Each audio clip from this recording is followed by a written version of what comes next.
السلام علیکم و رحمت الله و برکاته.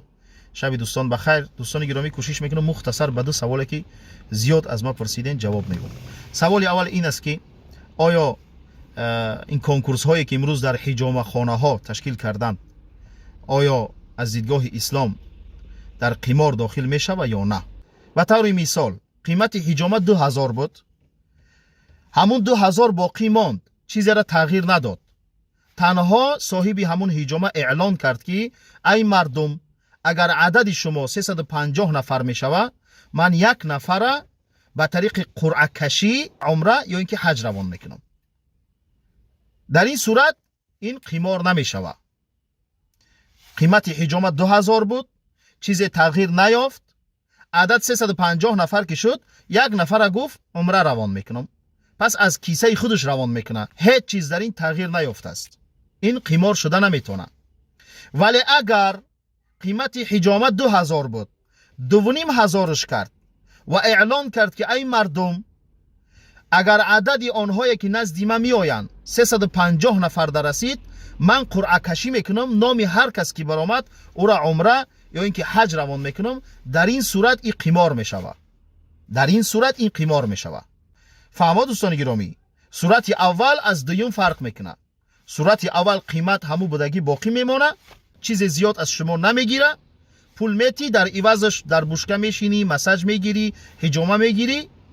لیکن صورت دوم قیمتش 2000 بود، 2500 کرد، 500 روبل دیگه زیاد گرفت و اعلان کرد که 350 نفر که شد، یک نفر عمره یا که حج روان میکنم. صورت دومش قمار است دوستان عزیز. در هر حجامه خانه همین صورت دوم شدیده نروه، حجامه نگیره که قمار است، حرام است دوستان عزیز. خب مسئله دوم، زیاد نوشتیان، در دایرکت هم نوشتیان، در مسنجر هم نوشتیان، در واتساپ هم حتی نوشتیان که بعضی مسخره بازا، بعضی رقاصه ها، بعضی رپریستا حالا حج می روند. آیا حج اینها قبول هست یا نیست؟ همین سوال زیاد نوشتیان. اولش این که دوستان گرامی، ما باید حج از عمره فرق کنیم. حج دیگر است و عمره دیگر. حالا که مردم میروند این عمره هست، این حج نیست. حج در موسمی همو حج می شود، در عید قربان، در ایام ذوالحجه همو وقت حج می شود. او زمانای پیش یک نفر حج که میرفت میومد حاجیش میگفتن. حالا عمره میروم یا حاجی فلانی، حاجی فلانی. اگه حج و یا عمره و قبول میشوه نمیشوه، اولش این که نزد الله هست. لیکن ما ظاهر همین انسان هم میبینیم. اگر رفت و آمد، اصلاح شد، تغییر یافت، دیگه به مسخره بازی خودش، دیگه به فسق فجوری خودش، دیگه به ریبخانی خودش برنگشت، در این صورت گمانی نیک داریم انشاءالله حج او یا عمره او قبول شدگی هست.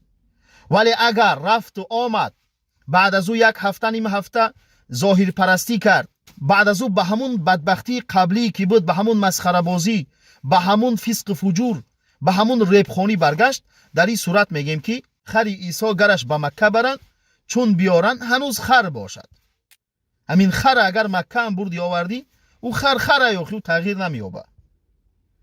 الله نگهبان دوستان. خب دعا میکنیم الله سبحانه و تعالی آنهایی را که امروز نیتی توبه کردن، الله سبحانه و تعالی توبه هاشون قبول کنه، توبه هاشون قبول کنه و استوار باشن. وقتی که از اوجا میگردن میان دیگه و اون مسخره بازی که داشتن به اون مسخره بازی ها برنگردن. الله نگهبان دوستان و علیکم السلام و رحمت الله و برکاته.